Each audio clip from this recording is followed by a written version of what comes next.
Hello friends, welcome to Exampur. तो दोस्तों, मैं कुलजीत आज फिर आपके साथ। तो आज है 31 मई और हम करने जा रहे हैं करंट अफेयर मिसाइल। तो लाइक शेयर सब्सक्राइब करना मत भूलिएगा। सबसे पहले आता है क्वेश्चन जो मैंने आपको कल दिया था कि 2020 तक कौन सी कंपनी अपनी क्रिप्टो करेंसी लॉन्च करने जा रही है। तो दोस्तों, ये है फेसबुक। तो इसका आंसर बनता है बी। ठीक है, क्रिप्टो करेंसी एक तरह की डिजिटल करेंसी होती है। ठीक है दोस्तों, अब हम चलते हैं आगे। यह है फेसबुक।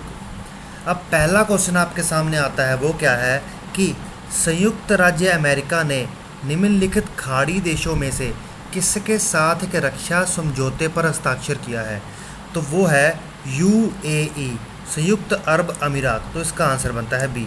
देखिए, पता चल रहा होगा कि खाड़ी के देशों में अमेरिका और ईरान का एक दूसरे के साथ तनातनी तनाव चल रहा है, तो उसी के चलते ये रक्षा समझौता हुआ है। और यूएई और अमेरिका भी कहीं ना कहीं एक दूसरे से, ईरान भी एक दूसरे के खिलाफ ही होते हैं। ठीक है दोस्तों, अब ये खाड़ी के देश हैं कहाँ पे, ये देख लें। ये देखिए, ये है इंडिया, और देखिए ये है ईरान, और ये है खाड़ी, और ये है यूएई। ठीक है दोस्तों, इसके साथ समझौता किया होगा, इसके आसपास आके रुक गए हैं वो। अब हम चलते हैं वापस। अब दूसरा क्वेश्चन आपके सामने आता है, वो क्या है कि निम्नलिखित में से किस राज्य में भारत में 1% आपदा उपकर लगाया है। देखिए, आपदा अक्सर आपने देखा होगा, जैसे अभी उड़ीसा में भी आई। तो आपदा उपकर 1% लगाने का मतलब ये है कि जो इसका पैसा होता है, जो किसी के नाम पर वसूला जाता है कर, जिसको सेस भी कहा जाता है, उसको उसी कार्य में लगाया जाता है। तो ये केरला द्वारा शुरू किया गया। तो इसका आंसर बनता है सी। ठीक है दोस्तों, अब Kerala will levy 1% cess on most goods and services. ठीक है दोस्तों, अब तीसरा क्वेश्चन आपके सामने आता है, वो क्या है कि हाल ही में हुआ लोकसभा चुनाव। ठीक है, ये जो 17वें नंबर पर 17वां लोकसभा चुनाव हुआ है, उसमें आम महिलाओं का चुनाव कितना महिलाएं चुनी गई हैं। तो ये आज तक का सबसे ज़्यादा आंकड़ा 78। तो इसका आंसर बनता है बी। कहीं ना कहीं से महिलाओं के रूप में हमारा भारत अब ताकतवर हो रहा है। अब ये देखिए, 17वीं लोकसभा में कुल 78 महिलाएं प्रतिनिधि में से 46 महिलाएं सांसद से निचले सदन का प्रतिनिधित्व करेंगी।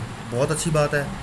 अब चौथा क्वेश्चन आपके सामने आता है, वो क्या है कि 29 मई 2019 को किस राष्ट्र ने 29 मई 2019 को किस राष्ट्र ने अपना 12वां गणतंत्र दिवस मनाया है। तो 29 मई 2019 को नेपाल ने अपना 12वां गणतंत्र दिवस मनाया है। तो इसका आंसर बनता है डी। ठीक है दोस्तों, अब पांचवा क्वेश्चन आपके सामने आता है कि अंतर्राष्ट्रीय एवरेस्ट दिवस। अंतर्राष्ट्रीय एवरेस्ट, देखिए माउंट एवरेस्ट, एवरेस्ट की चोटी हमारे देश में स्थित है, एशिया में स्थित है। तो अंतर्राष्ट्रीय एवरेस्ट दिवस किस तारीख को मनाया जाता है। तो ये मनाया जाता है 29 मई को। तो इसका आंसर बनता है ए। अब देखिए, माउंट एवरेस्ट पर, एवरेस्ट की पहाड़ी पर ट्रैकिंग करने के लिए हर साल बहुत से लोग जाते हैं। ठीक है दोस्तों, और एक अंतर्राष्ट्रीय एवरेस्ट दिवस हर साल 29 मई को मनाया जाता है। यह दिन काठमांडू नेपाल और एवरेस्ट क्षेत्र में जुल्स स्मारक कार्यक्रम और विशेष कार्यक्रम के साथ मनाया जाता है। माउंट के पहले शिखर सम्मेलन की याद में प्रति वर्ष मनाया जाता है। ठीक है दोस्तों, अब हम चलते हैं आगे। अब देखिए, ये बात लिखी हुई है जो मैंने अभी बताई। लो देखिए, 2008 नेपाल सरकार ने अंतर्राष्ट्रीय पर्वतारोही हिलेरी के निधन के दिन को अंतर्राष्ट्रीय एवरेस्ट दिवस के रूप में मनाने का फैसला किया। पर्वतारोही। ठीक है दोस्तों, अब हम चलते हैं आगे। अब सिक्स्थ क्वेश्चन, 6वां क्वेश्चन आपके सामने आता है, हाल ही में विश्व प्रतिस्पर्धा रैंकिंग 2019 ने भारत को निम्नलिखित में से किस रैंकिंग पर रखा। तो विश्व प्रतिस्पर्धा रैंकिंग 2019 में भारत 43वें नंबर पर आया है। तो इसका आंसर बनता है सी। ठीक है दोस्तों, अब पहले नंबर पर कौन आया है, सिंगापुर।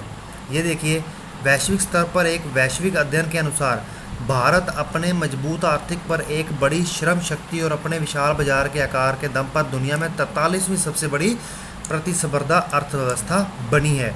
और ये सिंगापुर में सबसे पहले नंबर पर आया है। और ये IMD वर्ल्ड कॉम्पिटिटिव रैंकिंग द्वारा लॉन्च की जाती है। ठीक है दोस्तों, अब आता है क्वेश्चन ऑफ द डे। हाल ही में संयुक्त राष्ट्र अमेरिका ने अपनी मुद्रा निगरानी वॉचलिस्ट से निम्नलिखित में से किस देशों को हटाया है, ये आपको बताना है। तो इसी के साथ मैं आपका एग्जाम में आने के लिए थैंक्स करता हूँ। Okay friends, bye.